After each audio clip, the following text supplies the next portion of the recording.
ఎప్పటి వరకు మనల్ని పోషించినటువంటి దేవుణ్ణి, ఎప్పటి వరకు మనల్ని కాపాడినటువంటి దేవుణ్ణి, ఎప్పటి వరకు మనకు అండగా ఉన్నటువంటి దేవుణ్ణి, ఎప్పటి వరకు ఏ శత్రువు చేతులు పడిపోకుండా కాపాడినటువంటి దేవుణ్ణి తిట్టమని అంటున్నావా?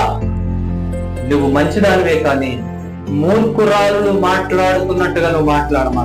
మూర్ఖురాలు అని కూడా అనలేదు భార్యని. వాళ్ళు ఎవరో మూర్ఖులు మాట్లాడతారు, దేవుని గురించి తెలియనటువంటి వాడు.